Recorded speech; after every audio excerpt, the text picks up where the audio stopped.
Hello and welcome to today's episode of Tuesday Seeds. Today it will be part one of a two-part series where Uriah Israel will be sharing some tips on pruning tomatoes. So please stay tuned.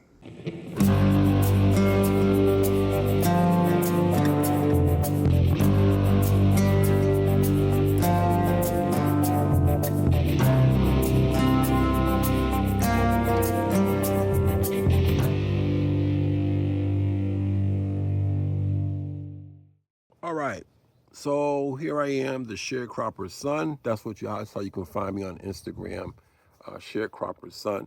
And so with Texas Small Farmers and Ranchers, and there's some things I want to talk about. Six mistakes most first-time gardeners make when it comes to pruning tomatoes.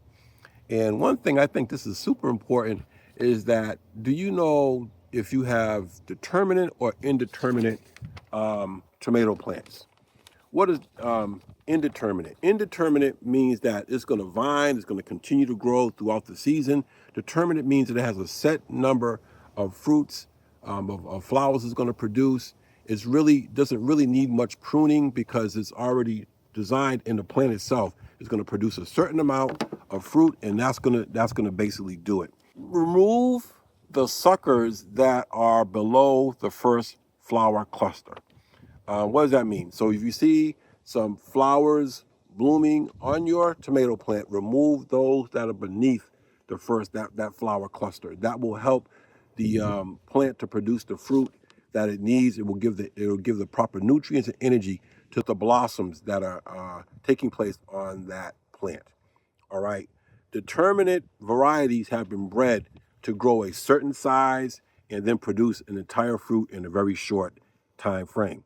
That's very important because sometimes people, they don't know if they have an indeterminate or determinate plant, and therefore they will, they will begin to play with it, and it's to the detriment of your poor tomato plant. And so, you want to make sure that that's a good question to ask your nursery: are these determinate or indeterminate plants? Okay, all right.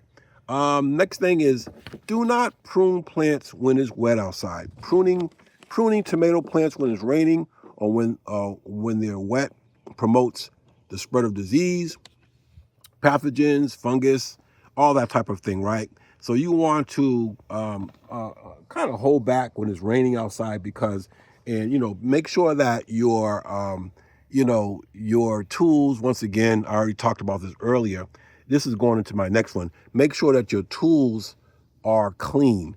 A lot of people, people don't really understand that these are living beings. These are living organisms, and you have to take care of your tools. You wipe them down, you clean them. You might even take a little, some type of cleanser, wipe them down, make sure there's no more sap, gum, residue on your pruners, so that when you go to work with them again, you're not just spreading a bunch of stuff around that you don't want to do. Second of all, of course, I mentioned it earlier, is you want to sharpen your tool so that you get a good cut when you use your pruners. If you are struggling with your pruner, by the way, that means that whatever you're trying to cut is probably just a little bit too thick.